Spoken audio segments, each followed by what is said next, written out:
Marcela, qual é a tua expectativa aqui para esse podcast? Minha expectativa é conseguir trazer uma visão para quem te escuta sobre a importância de cultura independente de cargo, posição, visão e mais do que isso. Como que a gente mescla isso no dia a dia das pessoas para que elas utilizem a cultura para alavancar resultado. Mais um StarBemCast começando. Eu sou o Leandro, médico, fundador da StarBem e CEO. Estou aqui hoje com uma pessoa incrível. Muito obrigado por você estar aqui, Marcela. Ela é fundadora do CNP Cultura na Prática. Ela foi diretora de pessoas do G4 e ela foi do time de RH da Fox e da Disney. Muito bem-vinda.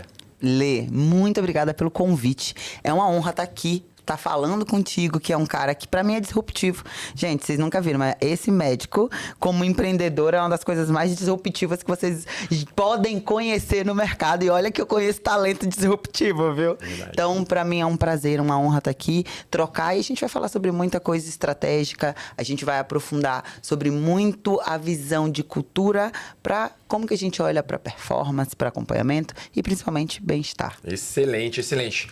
Marcela, qual é a tua expectativa aqui para esse podcast? Minha expectativa é conseguir trazer uma visão para quem te escuta sobre a importância de cultura independente de cargo, posição, visão e mais do que isso. Como que a gente mescla isso no dia a dia das pessoas para que elas utilizem a cultura para alavancar resultado. Na prática. Cultura na prática. Sempre na prática. Se não for na prática, não é comigo. Galera, não esqueça, cultura na prática. Marcela, traz aqui uma visão, assim, topo de funil, para a galera que está aterrissando aqui nesse podcast sobre o que é cultura. Cultura é nada mais, nada menos do que como você toma decisão, como você se comporta, como que você escolhe todas as suas opções durante o dia, como que você olha para algo e vai pelo caminho A ou pelo caminho B. Cultura, ela é muito simples quando você pega por esse viés. As pessoas têm mania, Lei, você sabe disso, ainda mais você com médico e empreendedor, você acompanha muito isso. As pessoas têm mania de fantasiar, de dourar a pílula, essa semana eu ouvi um termo maravilhoso, pintar o porco passar batom no porco. Falei, nossa, passar batom no porco. Faz sentido. Faz sentido. E as pessoas têm essa mania em relação a todos os assuntos. Quando a gente olha para a cultura, o meu objetivo é transformar e ir pelo um outro lado, que é simplificar. E quando a gente simplifica, faz com que a gente entenda que tudo é muito objetivo e prático. Ou seja, se você tem uma cultura que tem um foco, por exemplo, no cliente, as suas decisões elas vão ser baseadas em foco no cliente. Se eu tenho que ir pelo caminho A, pelo caminho B, qual que eu vou, mais do que qualquer outra coisa, garantir que eu vou olhar para o meu cliente e entregar a melhor experiência para o meu cliente? É o caminho A ou o caminho B? Se a tua cultura é essa, vai pelo caminho de foco no cliente. É simples, desde que você tenha clareza de comportamento. Clareza. E aí eu lembro muito do Napoli, porque o Napoli ele sempre fala de estratégia, né? Estratégia e cultura estão muito conectados, né? A quem eu sirvo. E cultura é algo sempre presente. Não existe a empresa não ter uma cultura. Toda empresa tem uma cultura. Talvez não foi algo intencional, foi algo que aconteceu, certo? Ocasional. Tem duas opções de cultura. Ou ela é ocasional ou ela é intencional.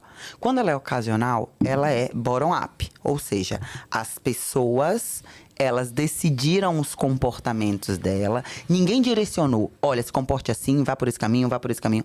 E aí, automaticamente, é sistema. Sistema, ele vai se autogerenciando. Se você não direciona, ele se organiza naturalmente, assim como o corpo humano, por exemplo. Então, o sistema, se você não direciona, ou seja, se você não intencionalmente pega quais são os comportamentos que você quer, qual o caminho que você quer direcionar, como que você quer que as pessoas olhem, como que você quer que as pessoas se relacionem, se você deixa solto, elas vão se organizar. E quando elas se organizam, elas criam uma cultura bottom-up, de baixo para cima. E aí é ocasional. O que é essa cultura? O dono não decidiu o que ele quer, as pessoas decidiram e viveram. Pensa sempre que cultura, ela começa como? É um comportamento que repetido várias vezes, que vira um hábito, que esse hábito é inserido no dia a dia, que vira cultura. Quando você pega esse racional simples, você começa até a olhar para dentro da sua empresa e saber qual é a minha cultura. Porque eu começo a olhar e dizer assim, nossa, as pessoas sempre se comportam dessa forma aqui dentro. Eu queira ou não, elas vão se comportar. Então, por exemplo, vamos pensar numa empresa que tem como padrão atraso. Atraso em reunião. Ela atrasa uma vez, ela atrasa duas. Aí chega uma pessoa, né? Veio de fora do mercado e ela veio de uma empresa que ela é extremamente voltada para horário, pontualidade, compromisso. Que você não pode. As pessoas estavam dentro daquela empresa doutrinadas a chegar sempre 5 minutos antes, porque se você chega na hora, você já chega atrasado. Aí ela chega numa empresa que todo mundo chega atrasado. A primeira vez, ela vai chegar 5 minutos antes. Ninguém vai estar na sala e a reunião vai começar 10 minutos atrasada. A segunda vez, ela vai chegar 3 minutos antes. A terceira vez, vai chegar uma hora que ela vai assim, na boa, pouco me importa. Eu vou começar a chegar atrasado também. Porque eu tô perdendo meu tempo aqui. E aí, ela vai entrar na cultura que muitas vezes não foi uma cultura intencional de atraso. Mas virou, primeiro, comportamento, que virou rotina, que virou hábito, que entrou na cultura. Contagiou, né? Rolou um contágio. E aí já foi. Tá. E eu imagino... Você tem mais experiência que eu, mas eu imagino que a maioria das empresas hoje tem uma cultura mais ocasional do que intencional. E eu imagino que a cultura intencional seja mais adequada. Perfeito. Certo? Como fala? É louco, porque você me fez uma pergunta que acho que talvez valha, inclusive, depois eu pensar. Eu acredito que a maioria das empresas tem a cultura ocasional, mas elas acham que elas têm a intencional. Sabe por que elas acham que elas têm a intencional? Porque elas acham que, a partir do momento que elas escrevem os valores, aquilo é intencionalidade. Só que escrever valor, botar na parede, falar no onboard, não é intencionalidade. Intencionalidade é você pegar aquele valor, transformar em comportamento, que é o que a gente chama na CNP, de transformar o intangível em comportamento. Então, é pegar aquele valor, transformar em comportamento e falar dele todos os dias, que nem escovar dente. Cultura é que nem escovar dente.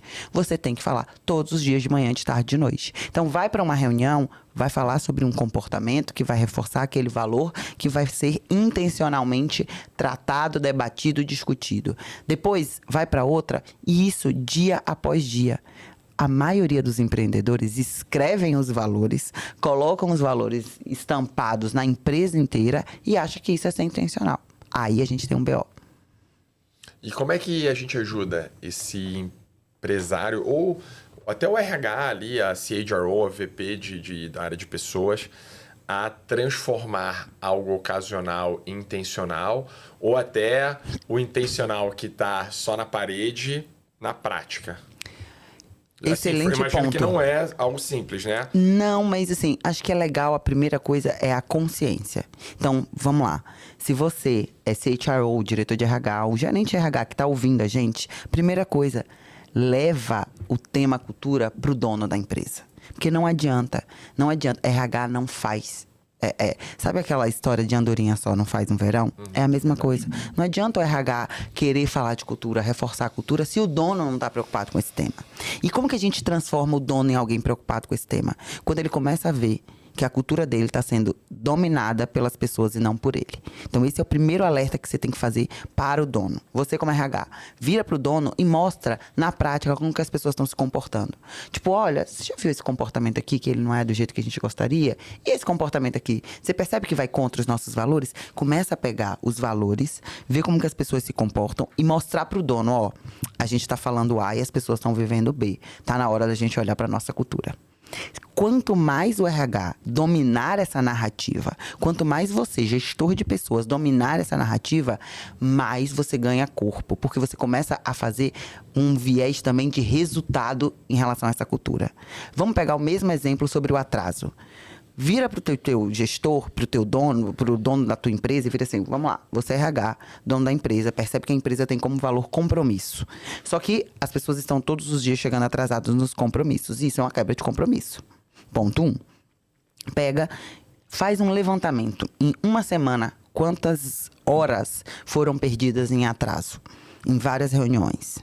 Pega o levantamento dessas horas, faz o cálculo do valor homem-hora que você tem na empresa. E faz o cálculo de horas perdidas em atraso, homem-hora daquelas pessoas que deveriam estar trabalhando em um ano.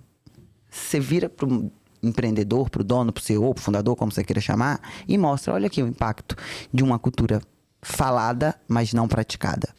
Vamos olhar para esse tema? É retorno sobre investimento na veia, Lê.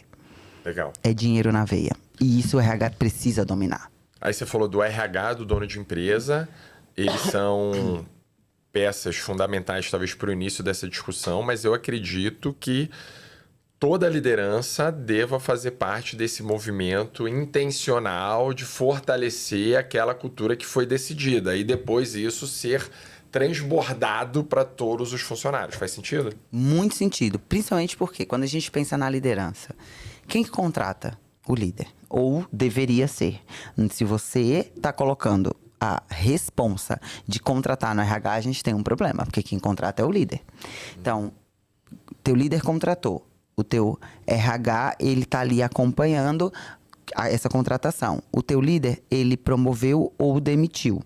E ele reconheceu. Olha o quanto de responsabilidade está sobre esse líder. Se esse líder contratou desalinhado à cultura, temos um problema. Se esse líder promoveu desalinhado à cultura, temos um problema. Se esse líder não demitiu alguém desalinhado à cultura, temos um problema. Tudo acaba passando na mão desse líder, Lê. Então, esse líder, ele precisa estar 100% alinhado a essa cultura, porque ele é o guardião. O RH, ele levanta a bandeira, sabe? Quando a gente está ali na guerra. Quem vai na frente é o cavaleiro com a bandeira. Ali é o RH, mostrando para todo mundo. Gente, essa é a direção. Essa é a direção. O dono, ele é quem? Quem tá ali na frente da batalha, que naquelas batalhas de antigamente, quem ia lá na frente é o capitão. Então, tem o que vai com a bandeira na frente, que tá dando a direção, mas tem o capitão, que, antes de mais nada, passou o direcionamento para quem ia com a bandeira. Ó, a gente vai pro caminho A, esse caminho aqui. É o capitão daquela tropa que passou esse direcionamento. E depois tem quem? Tem toda a tropa. A bandeira, a direção é o RH, o capitão é o dono, e a gente tem toda a tropa que vai acompanhando. Assim que a gente forma uma cultura forte, com todos essas peças de xadrez guiando em sintonia. Exatamente como uma tropa indo para a batalha. Ficou muito claro. Muito bom. E qual é o impacto de uma cultura fragmentada, fumaça, uma cultura que não está de uma maneira intencional para a empresa, né? Trazer talvez assim os 3 maiores impactos assim nas áreas e resultados? Primeira coisa, ineficiência. Porque imagina que, se você não tem clareza da tua cultura, você contratou pessoas desalinhadas na tua cultura. Por que gera ineficiência? Pensa que você trabalha com a visão de colaboração. Eu trabalho com a visão de ser individualista. A empresa tem uma cultura de colaboração. Você está trabalhando de acordo com a cultura da empresa, eu estou trabalhando fora da cultura da empresa. Na hora que a gente tiver uma discussão, como a cultura não está forte, a gente vai ter ineficiência. De quê? De tempo de discussão entre eu e você, de qual o melhor caminho que a gente deve seguir. Se a cultura estivesse forte, eu estaria fora da cultura, eu não estaria ali presente, eu teria sido demitida, e aí não teria nem a discussão sobre colaboração. Porque está claro que é colaborativo. Então, a gente reduz ineficiência. Primeiro ponto. Segundo ponto, redução de turnover. Por quê? Porque se eu contrato certo, eu demito menos. Se eu contrato certo, eu tenho mais tempo de long time value, então o valor, né? A gente tem o ELTV, que é o Employee Long Time Value, então o tempo de valor daquele empregador, daquele empregado. Então eu aumento o tempo daquele empregado dentro da empresa, gerando valor. Consequentemente, eu tenho redução de turnover, que reduz os meus custos de rescisão, reduz os meus custos de contratação e reduz o meu custo de treinamento. Então, ineficiência, redução de turnover e, naturalmente, maior aumento financeiro. Porque se eu tiver redução de turnover, eu tive todo um impacto financeiro, que eu tive menos gasto com rescisão, eu tive menos gasto com contratação e eu tive menos gasto com treinamento. Acabou. É grana na veia. E esse é o ponto. Quanto mais a gente dominar essa narrativa, mais a gente vai ter espaço para mesas estratégicas. E aí, cadeira de RH tá ali. Quanto mais a área de pessoas senta numa mesa estratégica e consegue virar e dizer assim, ó, aqui a gente vai ter mais retorno sobre esse investimento se a gente fizer dessa forma, dessa forma, dessa forma, dessa forma. Porque o meu empregado, quando eu contrato ele mais correto, ele vai ter mais rapidamente um tempo de rampagem menor. O tempo de rampagem menor, ele vai entregar mais rápido dentro da curva de entrega dele. Ele chegou, quando ele chega, ele está na curva 0 ou às vezes negativa. Por quê? Porque ele vem com uma outra cultura, ele vem com outro conhecimento técnico, ele precisa encaixar. Então, ele tá ali quase que no menos 1. Ele chegou, a gente traz ele no onboarding pro 0. Ó, jogo começou, aperta start. Já diria D2. A partir daí, a gente começa os próximos passos. De desenvolver, de treinar, de botar ele no ambiente, de expor ele a outras pessoas, de expor ele a forma. Por mais que ele tenha conhecimento técnico, se você for olhar, por exemplo, financeiro. Tem conhecimento técnico, pode vir da empresa que for, mas cada empresa tem suas peculiaridades. A forma que você calcula o seu, por exemplo, que é um SaaS, é diferente da forma que eu calculo o meu, que é uma consultoria. Tem as nossas peculiaridades. Por mais que você tenha trabalhado no mercado, vai ter que... Bom, aí ele começa. Quanto mais esse cara passa tempo com você, mais ele entrega valor para a empresa. Quando é que ele deixa de entregar valor? Quando ele deixa de estar conectado, engajado, quando ele decide a sair. Aí ele deixa... Aí é a hora de ou ele tomar uma decisão ou você tomar por ele. Porque dali pra frente é só pra trás. E aí você começa esse processo. Teu papel é contratar certo para que isso seja mais rápido. Para que ele se engaje mais rápido, para que ele entregue mais rápido. Essa é a diferença. Saber falar de indicadores. Um dos nossos valores dentro da CNP é sem métricas, sem resultados. Por quê? Porque eu sempre trago a reflexão, Lê. Imagina você fazer uma ação hoje. Toda ação que você faz na Estar Bem, eu imagino que você, conhecendo você, você metrifique aquela ação. Se você metrifica vendas, se você metrifica marketing, se você metrifica financeiro, por que você não vai metrificar a área de pessoas? Como é que metrifica isso? Porque muitas pessoas acreditam que é uma área subjetiva, que não é talvez algo tão... específico e mensurável. Como a gente metrifica a área de... Eu vou ser bem sincero. Eu tenho reuniões de resultado com todas as áreas da minha empresa. E eu tenho refletido as últimas semanas como... Você vai metrificar pessoas. Metrificar a área de pessoas. Então, me ajuda. Bora lá. Acho que a primeira coisa, a gente tem alguns indicadores básicos na área de pessoas que a gente precisa metrificar e acompanhar. Como o turnover. E aí você olhar o que é voluntário e o que é involuntário, que com base nisso você vai entender como que estão indo, se você está perdendo muita gente nos 3 primeiros meses, se você está perdendo muita gente nos 3 primeiros meses, você tem ali uma... Turnover a pessoa pediu para Quem pediu, quantas pessoas entraram e quantas pessoas saíram. Sim, mas vai desde a pessoa que se demitiu ou que foi demitida. Que aí é o turnover voluntário e o involuntário.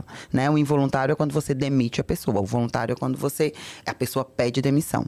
Você precisa entender como que estão esses indicadores, inclusive separados. Inclusive, quanto tempo essa pessoa ficou na empresa, né? Se que aí é o teu tempo médio de pessoas permanentes na empresa. Esse é um outro indicador. Quanto maior o turnover voluntário, pior. Quanto menor tempo que a pessoa ficou, pior também. O turnover, ele vai ter momentos. Se você estiver, por exemplo, num momento de mudança cultural, naturalmente o turnover vai estar alto. E ele vai estar alto porque você está adequando, está ajustando. É algo previsível, entendeu? É o previsível. O turnover, eu falei, cara, isso aqui pode... É o que a gente chama, inclusive, de turnover saudável. Por quê? Porque é aquele turnover que você está ajustando a casa. Você está tirando aquelas pessoas que não estão alinhadas com o que você quer, não estão alinhadas com o que você deseja, e está tudo bem. E faz parte do game. Se você entender que faz parte do jogo, você começa a jogar o jogo correto. Então, turnover voluntário, tempo médio na empresa, o investimento de treinamento, né? Versus horas treinadas. Quanto tempo eu estou investindo das minhas horas em treinamento e qual o impacto financeiro dessas horas em treinamento e qual o retorno desses treinamentos. Então, quando você pega alguém que foi treinado, por exemplo, no assunto, você investiu X naquele treinamento. O que ele trouxe de projeto para dentro de casa e o que aqueles projetos geraram de retorno financeiro para dentro de casa. O problema é que às vezes a gente quer treinar as pessoas sem objetivo no aquele treinamento. Todo treinamento tem que ter um objetivo, tem que ter um resultado, tem que ter aquilo que você está buscando e como que você vai acompanhar aquele retorno daquele investimento. Se você metrifica todo investimento que você faz em marketing, se você metrifica todo investimento que você faz em vendas, por que você não vai metrificar os investimentos que você faz nas pessoas? Não faz sentido, né? Então, além disso, a gente tem aquela métrica de eficiência. Qual o meu headcount dividido pela minha receita? Tem algumas empresas que já estão mais refinadas que a gente consegue fazer headcount por EBITDA. Neste momento, headcount por quanto que você está faturando, né? Que aí você consegue... Essa é uma métrica que eu tenho aqui trimestral, revenue per employee. Então, quanto de receita eu faço por funcionário. Ou seja, a minha empresa crescendo de receita e o funcionário crescendo de proporcional no boca de jacaré ali. Exatamente. Esse é uma ponto meta, tá? super importante. Tá dentro da área de people. Tá dentro da área de people. Não sabia. Sabe qual é o legal? Porque se você começa a olhar isso para pessoas, você naturalmente empurra teu RH para olhar para eficiência. Uau. Tá? Uau. Que é uma sacada muito boa que a gente está trazendo agora, inclusive na imersão que a gente tá conversando, que é o quê? A área de pessoas, não tem que ser recursos humanos, tem que ser resultados humanos. Tá? Por quê? A área de RH, ela tem que olhar para resultado através das pessoas. Então, são resultados humanos. 2, se a gente quer falar de recursos humanos, existe também o viés de a gente falar de recursos. Sejam eles humanos ou artificiais. Se a gente for parar para pensar, Lê, quem vai cuidar dos recursos artificiais? Quem vai olhar para a área de inteligência artificial?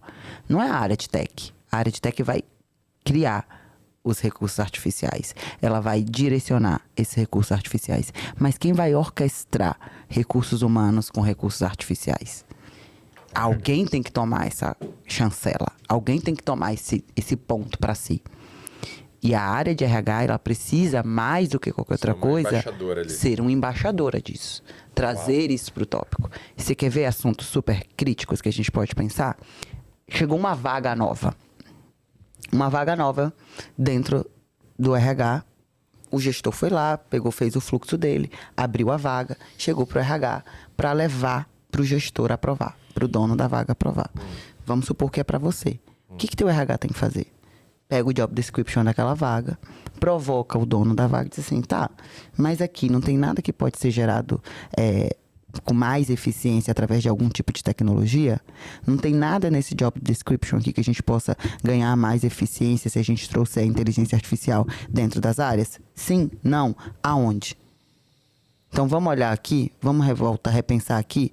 Será que você precisa mesmo dessas 3 vagas? Será que não dá pra gente reduzir vagas e essa ação? Nossa, cara... O RH para de ser um tirador de pedido. Para! E ele começa a ser um codecisor. Uau. Isso. Você entende que aí você vai querer que o RH sente na mesa? Isso é cultura. Além de cultura, é desenvolvimento. É saber você, como área de pessoas, onde que você quer estar sentado. O RH, ele por muito tempo quis estar sentado em uma cadeira que é de então tirador de pedido. O RH não foi só vítima, teve um protagonismo também. Tem que ter protagonismo. Não, mas um protagonismo de pô, ser o puxadinho lá das empresas, mas também não quis ali. Tá. Em que momento, assim, uma das coisas que eu olho muito, sempre me perguntam, né, sobre minha carreira, porque eu sempre fui ali braço direito dos líderes, sempre. Em todas as cadeiras que eu sentei. Eu sempre tive esse papel. Porque eu sempre fui muito provocativa. Eu sempre fui muito de, tipo, não estar satisfeita. Tipo, cara, pra que tanta vaga? Pra que não sei o quê? E o RH, ele sempre teve a crença de quanto mais vaga, mais eu vou ser importante. Quanto mais pessoas na empresa eu vou ser importante. Não é sobre número de pessoas. É sobre resultados que a gente está gerando. É sobre como que o RH, ele precisa entender que a métrica dele... Você quer ver uma coisa? Que cliente... você ouve seus clientes? Você perguntar hoje para 90% dos RHs, vão responder que eles ouvem os clientes deles através de pesquisa de clima. Cara, teu cliente é a empresa. O teu cliente... Você tá falando o cliente do RH não é o colaborador, é a empresa. Assim como para todos os líderes, o cliente é a empresa. Só para o RH são os funcionários? Onde já se viu isso? O que o RH tem de diferente? Cara, o RH, ele tem o papel também de ter como cliente a empresa. De olhar para os indicadores da empresa, para os números da empresa, para a probidade da empresa, para a estratégia da empresa. Uau. Na hora que ele virar essa chavinha, eu te garanto, Lê, ele passa a sentar nas mesas. Ele passa a fazer parte dos debates. Muito mais valor, mexer o ponteiro. Ele vai mexer o ponteiro. E aí, para de se vitimizar. Para de ser o cara que é lembrado na hora de tem que fazer a festinha. Chama lá o RH. Cara, isso é ruim. E não pela festinha. A festinha é importante. Eu adoro uma festa. Mas, cara, é ruim porque você só é lembrado numa hora que é uma ação que é pouco estratégico e muito operacional. Acabou. Então, essa é, pra mim, a grande virada de chave. Cara, eu acho que o grande desafio são os donos de empresa. Ainda a gente tá aqui no G4, galera da economia real. os donos de empresa, muitas vezes eles têm a cabeça que o RH é o DP, o departamento pessoal, e se o dono da empresa não der autonomia para o RH e mudar um pouquinho essa mentalidade, fica difícil também, né? Fica muito difícil. Mas é uma ação conjunta, Lê. O RH, ele precisa primeiro provocar. Porque aí, senão fica... vende mais porque é fresquinho porque vende mais, o ovo, a galinha. Vai entrar nesse debate. O RH vai dizer assim, eu não sou estratégico porque eu não tenho espaço. O dono vai dizer assim, eu não dou espaço porque ele não é estratégico. E aí vai ficar nessa. Aí alguém tem que pegar o protagonismo do negócio e dizer assim, vamos lá, é o que eu quero, é onde eu quero estar. Eu vou trazer essa provocação. E se esse dono... também, querido RH, não te der espaço, eu conheço um monte de dono que quer RHs estratégicos. Um monte. E aí vai fazer diferença. Hoje está escasso no mercado, infelizmente. Por que a gente criou a imersão? Porque o que eu mais ouvia ler é, como que eu encontro um RH como você? Quando eu decidi empreender, a coisa que eu mais ouvi foi, você não quer vir tocar meu RH, não? Em vez de empreender, vem pra cá tocar o meu RH. Até hoje. Tem gente que vira... Outro dia eu recebi uma proposta assim... Quanto que você quer eu compro a tua empresa pra você vir tocar, vem com todo o teu time pra cá. Eu falei assim, cara, não, tô empreendendo, eu tô bem empreendendo. É uma loucura, mas eu tô bem empreendendo. É missão também. Assim, é o que eu quero. E aí, de tanto ouvir isso, eu falei, cara, vamos criar uma imersão pra mudar a chavinha da RH, pra mudar essa cabeça da RH, pra debater, ensinar, vou levar a galera pra aprender sobre planejamento estratégico. A tua imersão ajuda RHs, ou líderes. RHs. Foco em RH. Mas no segundo dia da imersão, eu levo o dono. Pra ele entender também o que eu ensinei. Como que ele vai cobrar esse RH? Porque senão, aí a gente fica com a perna manca, entendeu? Eu vou falar pro RH uma coisa e pro dono nada. Não, os dois têm que ouvir. Os dois têm que estar alinhados. Legal. E você trouxe aí durante o podcast que a cultura pode deixar o time desengajado, se uma cultura for uma cultura fraca. Saiu um relatório esse ano mostrando que só 20% dos colaboradores estão engajados. Está uma pesquisa que rodou Europa, Estados Unidos e Brasil.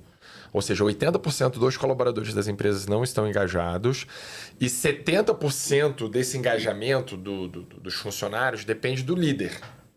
Então, um líder engajado, um líder inspiracional vai impactar o seu liderado. Porém, só 27% dos líderes estão engajados. Aí é difícil, né? A matemática vai derrubar. É um efeito cascata, né? Como, né? Você acha que a cultura, né? Como não? Acho que está claro. Mas você acha que a cultura tem um papel protagonista, a evolução da cultura da empresa para algo intencional, relacionado à estratégia, tem um protagonismo no engajamento dos colaboradores? A cultura, ela direciona esse engajamento.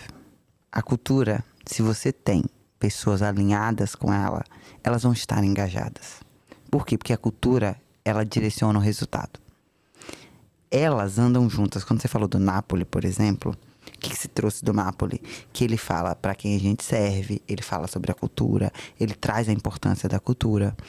Quando o Napoli estrutura um planejamento estratégico, como ele fez, por exemplo, no G4, um dos pontos desse planejamento estratégico é revisar essa cultura. Porque, por exemplo, se eu crio ali uma empresa que vai crescer 300% ao ano, e aí eu falo que a minha cultura ela é uma cultura de foco excessivo na qualidade do processo, possivelmente eu vou ter um problema. Porque um crescimento acelerado, ele vai atrapalhar um foco excessivo na qualidade no processo. Aí eu vou ter uma cultura que não vai falar com o meu planejamento estratégico. O que a gente provoca, especialmente para os donos, é, cara, a tua cultura ela tem que ser revista constantemente. Você não tem que ter apego à tua cultura. Você tem que ter um viés... Ela vai ser atualizada. Atualizada. Periodicamente. Sim. Porque, por exemplo, se a gente olha 300% de crescimento... E aí eu tô falando que a minha cultura, ela prevê estrategicamente ali uns 50% de crescimento. Se tem uma cultura que vai direcionar para 50% de crescimento, não vai funcionar. Aí é o que a gente brinca, né? Direto a gente fala lá dentro da CNP. O português está ótimo, mas a matemática vai derrubar. Porque, cara, não vai fazer sentido. Nem o português, nem a matemática tá caminhando junto. Como que a gente faz? As duas coisas têm que andar em conjunto. As duas coisas têm que fazer sentido. Porque o teu português e a tua matemática, elas têm que estar extremamente alinhados.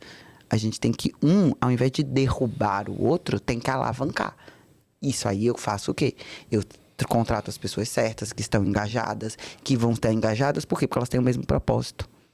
O propósito tem que estar claro. O porquê da minha existência, a quem eu sirvo. Enquanto você olha na estratégia a quem você serve, você também tem que olhar o porquê dessa existência, que passa por quem você serve. O porquê dessa existência está alinhado com o teu propósito. O teu propósito vai estar alinhado com a tua cultura. E é uma orquestra, é uma engrenagem. Um não vai funcionar sem o outro. A gente precisa olhar para tudo isso. Senão vai falhar. A gente não vai conseguir o que a gente quer. Nem estratégico, nem culturalmente falando. Eu ouvindo um podcast, Marcela, recentemente, sei lá, tem algum tempinho aqui no G4, podcast do G4, algum mentor falou, ele montou uma estrutura de uma empresa que eu achei bem bacana. Ele disse, o que sustenta a empresa é cultura e modelo de gestão. E aí esse é o solo. As paredes dessa casa são pessoas, processos e produto. E o telhado é estratégia. Eu achei bem legal. Será que foi o... Isso tem cara de Henry. O Henry. A cara do Henry fazer esse modelo. Faz sentido isso, faz muito sentido. Faz muito sentido. E aí, então, olha, né, realmente trazendo aqui, evidenciando a relevância aí da cultura na empresa. Mas a gente vê também, ao mesmo tempo, um crescimento gigantesco de afastamentos pelo INSS, que são só afastamentos que duraram mais que 15 dias e aí acabou caindo, né, para o sistema. Pro sistema. E aí teve esse afastamento. Então, saiu de 200 mil afastamentos em 22 para 283 mil em 23, quase que dobrou. E vai crescer. 283 mil para 472. Aí entrou a NR1, atualização e tal. Então, a gente vê que, de fato, tem aumentado os transtornos de saúde mental nas companhias. Quanto que a cultura ela é causadora disso e talvez como a cultura pode ajudar, talvez a pergunta é como a cultura pode ajudar a melhorar isso, influenciar positivamente isso, você acha? Quando ela influencia negativamente, acho que tanto positivamente quanto negativamente, qual o viés aqui de influência? Quando você não sabe qual é a sua cultura ou que você não tem clareza de como que você vai cascatear ela, vai ser ruim. Porque você vai trazer pessoas... Por exemplo, quando você olha para contratar uma pessoa, você tem que olhar para o momento de vida dela. E se aquele momento de vida dela, ela vai estar relacionado com o momento de maturidade da empresa que você está trazendo. E para o momento da empresa. Sempre trago esse exemplo. Imagina você numa empresa em altíssimo crescimento, em porradaria, num momento, né, de resultado. Aí você pega alguém que vem no momento que precisa de um pouco mais de... Cara, eu quero agora ter mais conforto para decidir os processos, eu já vivi esse momento de porradaria. Ou tá no momento de vida, por exemplo, que acabou de casar, quer curtir a família, ou acabou de ser pai, acabou de ser mãe, quer curtir a família. Aí entra numa empresa que tá num momento de porrada. Como essa pessoa não vai ficar com transtorno mental? Imagina a dicotomia dela todos os dias. Quando ela sai de casa, ela já sai de casa pressionada. Porque ela sabe que ela vai sair de casa, vai querer voltar para casa às 7 da noite, não vai conseguir voltar para casa às 7 da noite, já vai voltar para casa às 9 da noite, já vai voltar para casa às 9 da noite frustrada, porque queria ter voltado às 7, e no dia seguinte vai ser a mesma coisa, e ela já vai acordar. E ela não sabia disso. Ela, mas eu não sabia que a pegada aqui era assim. Eu não sabia, porque não ficou claro na cultura daquela empresa, não ficou claro no processo seletivo, não ficou claro em nenhum momento. E olha que desesperador. Aí a pessoa vai pirar. Ela surta. Vai pirar, E não é bom pra ninguém, não é bom pra empresa, não é bom pra pessoa, não é bom pra ninguém. E aí a gente tem não teve uma clareza, um alinhamento, uma comunicação prévia disso. Você entende? Não tem como. E cada vez mais a gente quer fazer uma foto bonita, mas o filme é horroroso. Cara, sejam transparentes no processo seletivo. A nossa foto nesse momento é da bagunça. Quando vou entrevistar ali os líderes, eu não consigo entrevistar todo mundo. O Brian Chesky, o fundador da Airbnb, ele falou: os primeiros 250 funcionários do Airbnb entrevistados por mim, todos. Eu, meu Deus, que vergonha, eu não fiz isso na minha empresa, tá? Ainda não consigo, eu não entrevistei ele. Mas, cara, isso é extremamente importante, né? Para ter esse alinhamento prévio. E como aqui o RH que está assistindo a gente, ou o líder, consegue, de alguma maneira, conectar a cultura. Beleza, ó, Marcela, e vamos fechando aqui o podcast. Marcela, você disse que a cultura da empresa, que o trabalho da minha empresa tem que ser intencional. Oi. A gente bota ali na parede as frases, mas, putz, para falar a verdade, a minha empresa não tem os comportamentos alinhados com o que está escrito na parede. A gente não fomenta, a gente não tem rituais tal para fomentar a cultura. E eu tenho percebido também, Marcela, que a minha empresa... Cara, tem aumentado aqui os quadros de transtorno de saúde mental. Tem uma galera sendo afastada. Pô, eu quero usar a evolução da cultura da minha empresa, a otimização, a intencionalidade como uma ferramenta para melhorar o bem-estar dos meus colaboradores. O que você pode dar de dica aqui para a galera começar, né, nas próximas semanas para impactar o desfecho final, que é o transtorno de saúde mental, o bem-estar dos colaboradores, performance? Fala, pô, a cultura vai ser ali uma pílula mágica para você conseguir, e não é nem mágica, é simplesmente botar na prática para conseguir impactar ali a saúde mental. Primeira coisa, lembra, dados, ou seja, debruça em cima de todas essas informações. Olha a quantidade de informações que você trouxe que exigem dados. Por que dos afastamentos? Quem são as pessoas que estão sendo afastadas? Qual o tempo de casa dessas pessoas? Quais são as áreas que elas estão? Quais são as atividades que elas estavam fazendo? Com quem eram os líderes dela? Dados. Debulha esses dados. Segundo, reflete sobre o seu processo seletivo. Quanto que você está sendo claro, o quanto que a sua cultura está sendo alinhada com a realidade, né? Então, quanto que você está falando uma coisa e vivendo outra. E quanto você está sendo claro no processo seletivo sobre o momento da empresa. Se você não consegue mudar ainda a cultura ali, tipo, revisar a cultura, então pelo menos comece a trazer clareza no processo seletivo do momento de vida para que as pessoas entendam e estejam mais adaptadas. E quarto, junte benefícios que façam sentido. Quando a gente olha, por exemplo, para um benefício de saúde e bem-estar, como a gente está falando da Estar Bem, por exemplo. Cara, se você está percebendo que a tua empresa ela precisa disso, mostra por dados o impacto de você ter um atendimento psicológico, de você ter um suporte emocional, o impacto disso tendo em vista a quantidade de atestados que você está recebendo. Se você está recebendo essa quantidade de atestados, tem um impacto de absenteísmo, que é também um indicador importante de você ter na empresa. Quando você pega o cálculo de absenteísmo, você calcula qual seria o impacto de você ter um Estar Bem, por exemplo, hoje, mês, na tua empresa. Absenteísmo versus custo da mensalidade de Estar Bem. Com certeza é pelo menos, sei lá, 1/10 do custo versus o valor do absenteísmo. Cara, mostra isso através de dados para o dono e começa a fazer ações, né, onde o benefício fale também com a necessidade da empresa. Ponto.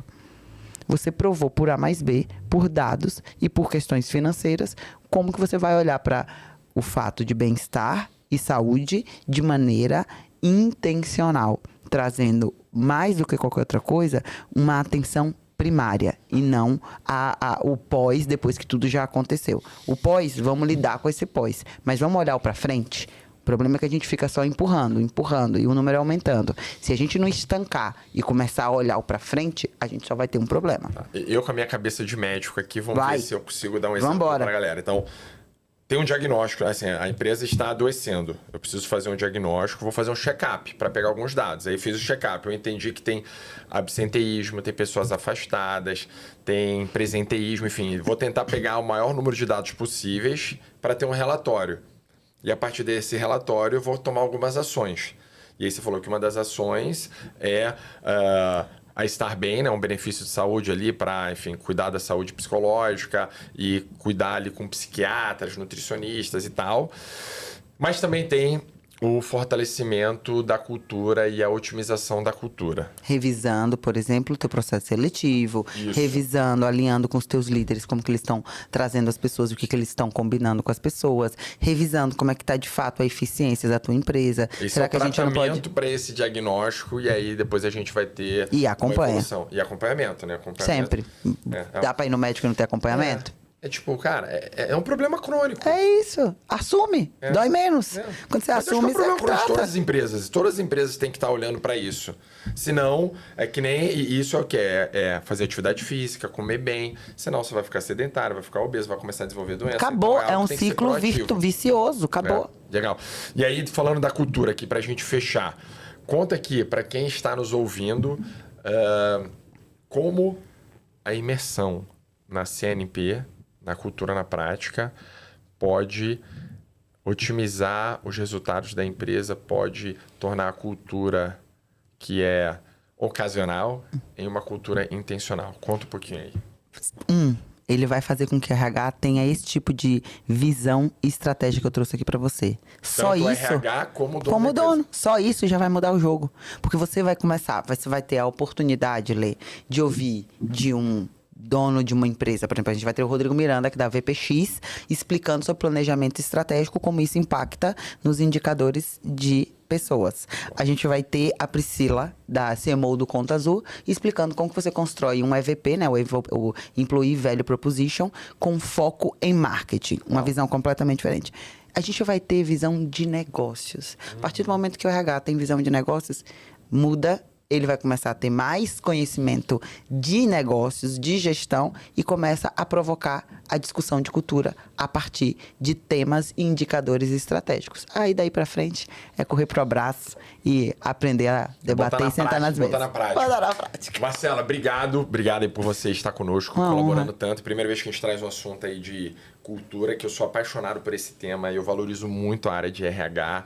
E é algo que a gente está atualizando dentro da Starbank, agora a gente está num outro momento, então a gente está no momento certo assim, para trazer esse tema aqui, porque eu sei o impacto positivo que isso está causando na minha empresa, porque está sendo algo intencional e alinhado com a estratégia e onde o dono vê valor nisso. Então eu espero que você tenha capturado todas as informações, tenha se inspirado para que você coloque na prática todo o desenvolvimento cultural, evolução cultural. E conta com a Starbem para cuidar da saúde de benefício, com saúde mental, e da CNP Cultura na Prática também para ajudar Que honra, hein? a evoluir. Marcela, obrigado, hein? Obrigada a você, valeu demais.